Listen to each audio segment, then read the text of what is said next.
What the deal, my good peoples? This is Lucky Reacts. I'm your host. You guessed it, Lucky.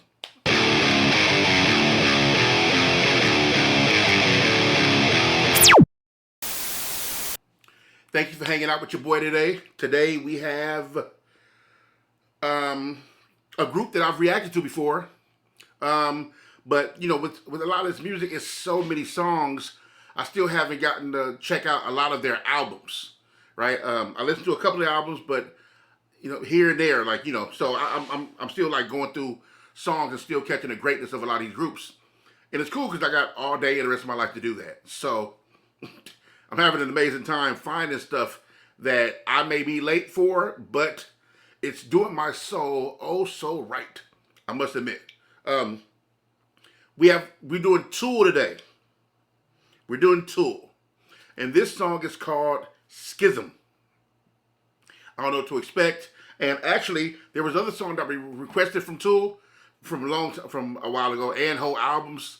But I want to go with something that wasn't necessarily requested, and just pick a random song from like, I'm not sure if it was a single or not, whatever. But I just googled some songs, and some songs came up, and I just picked one. So Schism is one of those records, and I want to dive into it. I don't know what to expect, but Tool is often amazing. Incredible the way they stretch the bounds of metal and they dance around the border of like getting outside of that, doing really progressive stuff. So I'm really into Tool. So let's see what the boys have for me today. This is Tool with Schism. Let's get into it.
Right.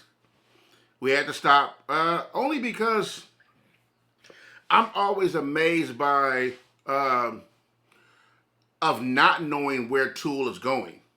Like, how you have your bands where they're all incredible. Well, they're not all incredible, but all incredible bands are incredible, right?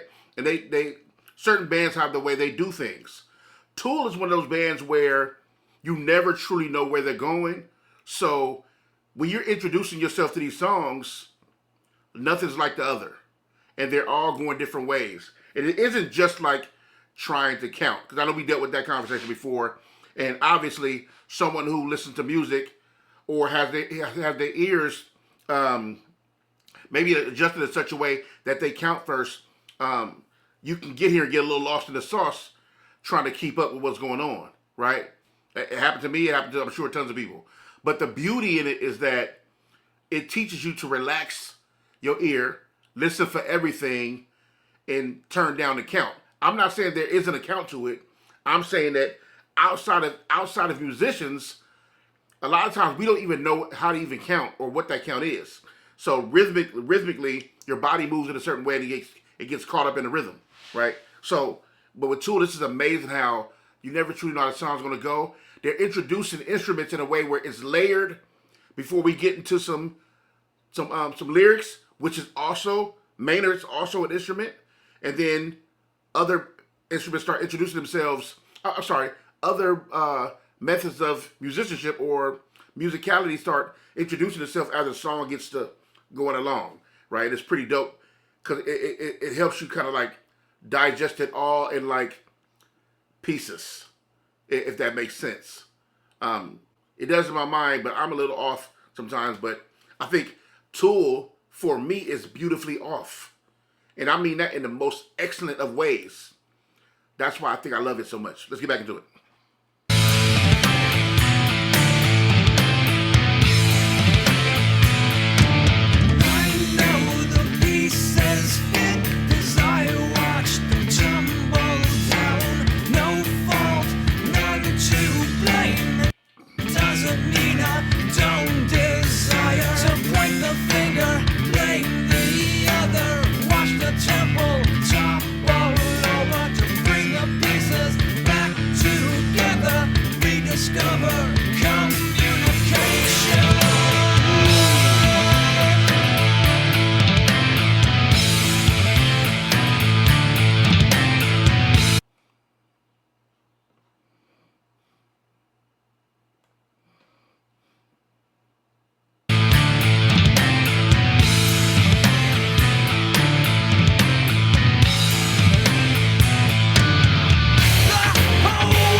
Wait a minute, man.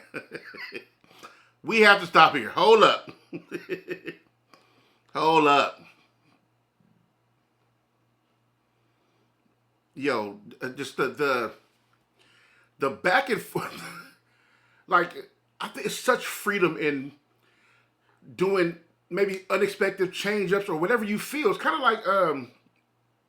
like jazz. Like, you know how jazz guys get together, they just having like jams, right? And they just literally just like kind of freestyling. So wherever one decides to go, I mean, you rhythmically you rhythmically sync together. You're jamming out whatever you kind of playing off of one another, whatever's the sound doing. But you're all freestyling, and even the solos are taken in a kind of beautiful back and forth kind of way where we don't know who's coming in, but whoever got it, take it, and then we'll back you up, and then you'll know when to back it down. Somebody else come in. I think Tool, as I'm listening to the song, stopping in a way, going up tempo, heavy guitars, dropping it maybe like 5 seconds, 10 seconds later, going back into the. I mean, who doing that? I'm not saying like, I'm just saying like, man, like, you're on such an adventure when you're listening to a group like this. You know what I mean? I can't imagine like being there, you know, in concert, or not even being there, for sure being there, but I mean like hearing this for the first time as a new listener, and even now it's like I'm expected to know that Tool is great, right? How they were suggested, you would think, okay, this is a great group, obviously incredible music, incredible fan base, so your expectations are a little high, but I could imagine being there when Lateralus first came out. And then you pick up this band, you may have heard it through word of mouth, or you may have heard a friend or whatever, and you guys are in the room just listening, and you get caught off guard with all these things that may be mentally challenging at first, which for Tool is kind of perfect because it seems like they're a band that always wants you to think outside of the box, progress. What else? Is there something else there? Maybe you should think outside of that. What else is there? How do we explore beneath the surface? I think they make music in that kind of realm of thought, right? It's like, yeah, we're musicians, but we're people who can offer through the music much more than just instrumentation. That's why you have songs about psychology and physiology and stuff like that, and different kind of methods of recording and time, and they're thinking outside of just them being musicians and being kind of like extraordinary humans. And what's extraordinary about humans sometimes is the things we don't know and try to explore to find out. So I'm dragging it at this point, so I'm gonna play it, but I just have to get that out. Tool has me always thinking like outside of what you're actually just hearing. So let's get back into it. Sorry about that. I know I keep stopping, but hey man, you guys know you've been here long enough to know I gotta get it all out. You know what I mean? All right, here we go. Let me take it back a little bit. Sorry, before the turn up.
Okay, wait a minute. So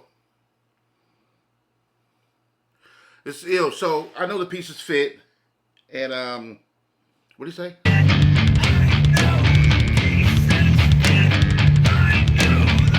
I forgot the line he said after that, but he's talking about how, and all can be, working on communication, all can be good.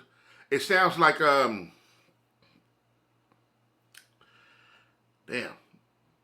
it's kind of messed up because,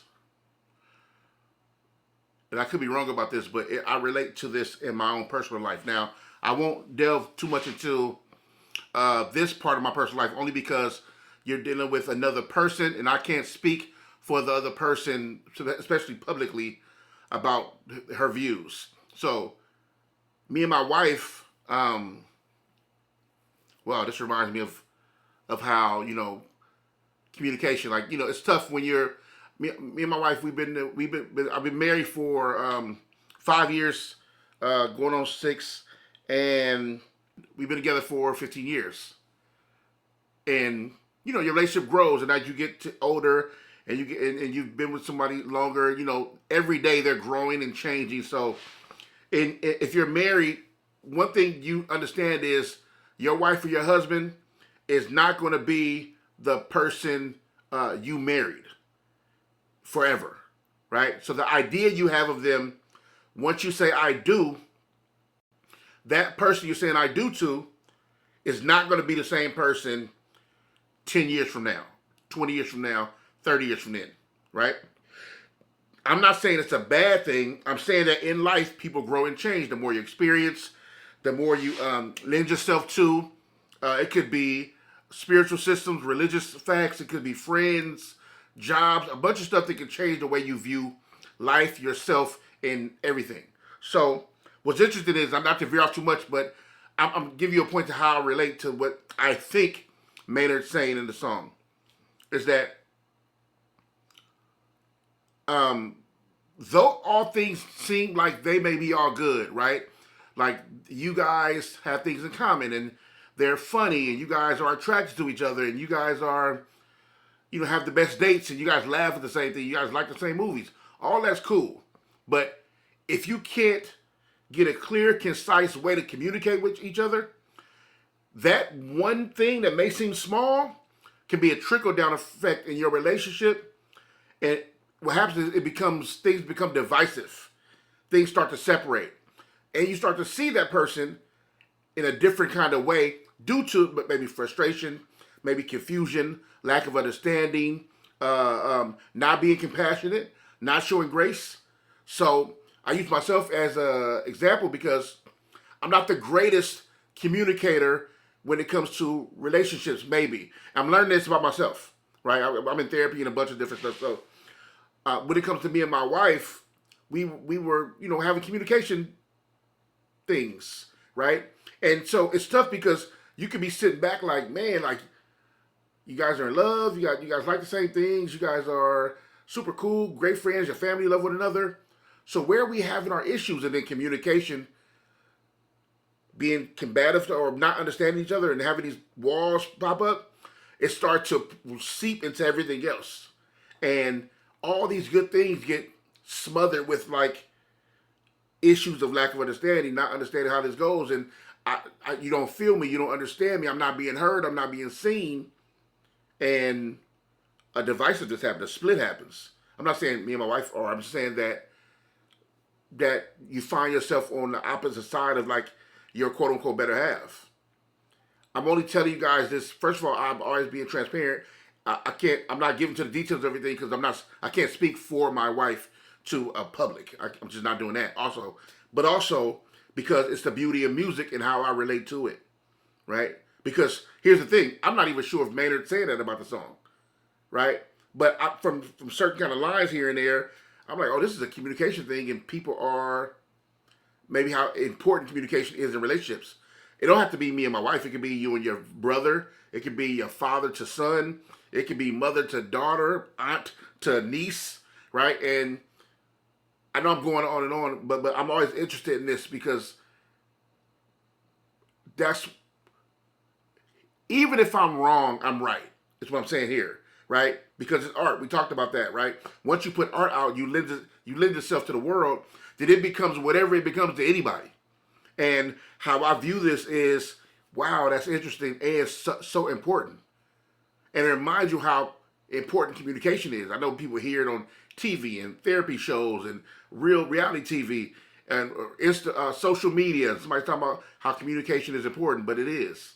Because communication or lack of thereof or misunderstanding somewhere, it can soil the whole bunch. And you start to think nothing else is working when that's not really true. You guys just got to get on the same page so you can see clear, So that's enough. I'll go into that. But this is awesome.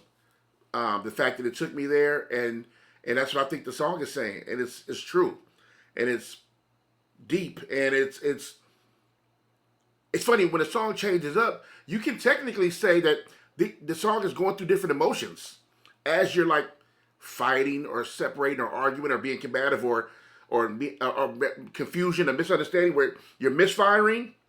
You can take some of the tempos of the song and relate it to some of those times where you have your ups and your downs. Right now, I may be extra out from saying that, but it's artistry and it's about being creative, and I could be right, and even if I'm wrong, I'm right. Right? In this instance, right? Only, not like all the time. But I'm sorry. I know I stopped for a very long time to go on a rant, but it did relate to, I think, my life in a way, and also a lot of our lives in a way, if we just sit back and allow ourselves to lend ourselves to the music, which I've spoken on before. I'm sorry. I'll go back a little bit. My bad.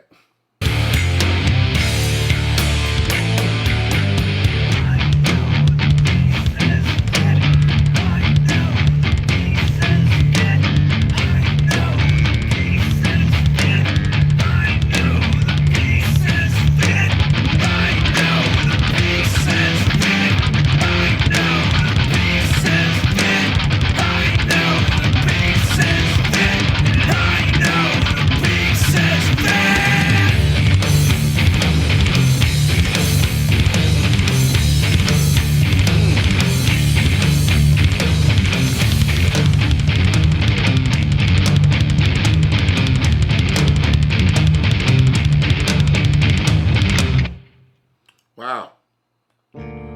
Wow. That was it was Tool, man. I mean, what is it? What is it? What else is there to say? It's Tool. Like, you can't go wrong with Tool. They're always on point with sound, musicianship, the way they do music in sync with one another, which can seem so out of the box, but it's still a melodic perfection, layered over the top of what seems like organized chaos, which is dope. Yeah. So amazing, amazing song. Schism by Tool, amazing. I gotta check out the. It's fun. I don't really check out the videos. I gotta start checking out some of these music videos. You know what? Too, I have the issue. I have a problem with, not a problem, but the problem I'm having as a new reaction channel. I don't know when to, and that's for all you guys. I'm letting you know why I picked what I picked. I don't know when to do a live show, a video, or lyric video. I'm not sure when to do what, because a lot of these groups, you guys are throwing out names and incredible bands and all this dope music, and then some of y'all crucify me by the version I picked. I'm like, look, hey, I got the song and the title. How do I know to play the 76 live version from Germany when they perform with, how would I know that? Like, y'all got to give me some grace. How would I know that I should have picked Pantera playing like, Switzerland back in 92 when the government had a law that no metal could be, you know what I mean? Like, why would I would know that. I would not know that. So I'm looking up songs, and the most I'll do is I'll decide between lyric video and just like maybe a performance. I haven't done too many music videos here, but at least I'm looking at performance or lyric video. Lyrics because I really want to understand what's being said a lot of times, and live is because sometimes I don't have a problem with this group with understanding what they may be saying, so I just want to watch them perform and let me see that part of it that I can enjoy about how they perform, right? So like an Iron Maiden, I don't necessarily need the lyrics for the most part because I can hear the lyrics for the most part, right? But also if I'm listening to a group like Lorna Shore, right? I'm going to need a lyric video. You know what I mean? My man, what's the front man? I forgot my front man name. His voice is crazy, right? And there's so many different things he can do with his voice. I don't want to miss the lyrics behind it. Now I can listen to it and enjoy, but I still want to understand what he's saying so I can listen, I can enjoy it and kind of read what he's saying. So anyway, that's my rant about, that's my TED Talk about that. But don't be so hard on me when it comes to picking a certain version. I would never know. And I wouldn't know if this is the album version or the remastered album. I don't know. Like how it, you can't get mad at me because I didn't know that this group remixes their songs every 5 years, and the version I picked is a different one than how would I know that? I wouldn't know that. At least I at least want to hear the song, and if this is close to the original song that you guys heard, then let me know after. Hey, look, when you get a chance, check out this version. This is a better version, or whatever the case may be. But don't kill me for doing something. It'd be literally impossible for me to know what version of song I should be using for this song here. So yeah, but Tool, man, always amazing, always super dope. I think I related to that a little too much. You know what I mean? Like, that communication thing be killing me. And it's not like I'm an idiot. It's just, when it comes to matters of the heart, you get a little confused sometimes about, like, what you want to say, how you want to say it, and how you want to be perceived. And this isn't a relationship show. It's not a relationship episode. I can't teach nobody nothing about love, for sure. But it's very interesting thinking about that. It's tough, and I've been there. I lived that life, where communication becomes the thing, and it can make you or break you. So that was fire. I need to go look the song up and see if I'm close to even the answer. But Maynard James Keenan, once again, amazing writing. Musicianships, the musicians are always on point. And we give a lot of credit to Danny Carey, rightfully so. He's absolutely amazing. But the guy is also in two of the other guitarists. Everybody's doing something crazy. It's not like Danny's like doing a crazy count of what you think the beat is doing. Everybody's coming in at times that you probably couldn't count if you just sit back and listen. Like, the band in its entirety is amazing, in my opinion. In my opinion. So shout out to all them guys. I haven't learned all the members yet, but shout out to all them guys. Shout out to Tool, man. Incredible band. Incredible song once again. Schism is once again tapping all in my business, like Tool be all in your business. But amazing once again, man. Thank y'all for hanging out with me. If you hung out this far, I'd appreciate if y'all liked the video. I mean, we ain't doing nothing. We sitting here, I'm just looking at you. You looking at me right now. You probably got your computer or your phone in front of you.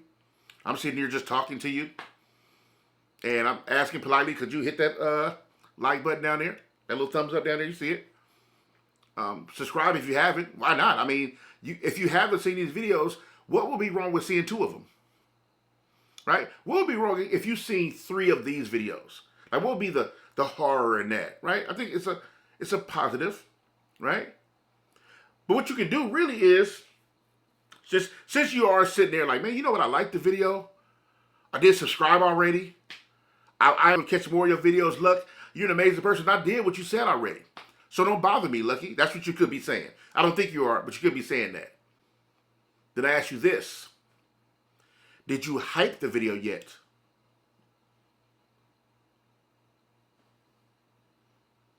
Did you hype the video yet? Was that you? Oh, you didn't hype the video. Oh, so I am talking to you too. Not rudely, never. I'm super humble. And I appreciate the fact that if you even hear my voice still in this video, I appreciate you. But did you hype the video? Because it helps. It helps. It does. If I see you if I'm out in the public and I see you one day, we're out, and I'm like, hey, you like, hey, Lucky from Lucky Reacts, hey, I like your show, man. I'm a subscriber. Thank you for everything, man. I'm gonna say, hey, man, appreciate you. Thank you. Love you too. Thanks for the support. And if you had a hype button like on your arm or something, or like maybe on your backpack or something, I would push the hype button for you if you did that. You wouldn't even have to remind me. If you showed up with a hype button, I would say, hey, Do you mind if I hype your life up right now? What do you think about that? No, you didn't ask me, but you deserve to be hyped because you're a loving human being. So I would hype your button. So that's all I ask. I don't want to be difficult about it. We don't have to fight about it. I'm not a fighter. I'm a big old teddy bear who just likes to love people and listen to dope music and take care of my family. That's all I like to do. And travel. And then I want a motorcycle for a random reason. BB at 46. Never ridden a motorcycle in my life. And I'm thinking about taking a motorcycle class this year out of the blue. But something telling me in my life, you got to do it. So I'm going to do it. That's it, man. Thank y'all for stopping by. I appreciate y'all. I love y'all always. And like I say, rock on.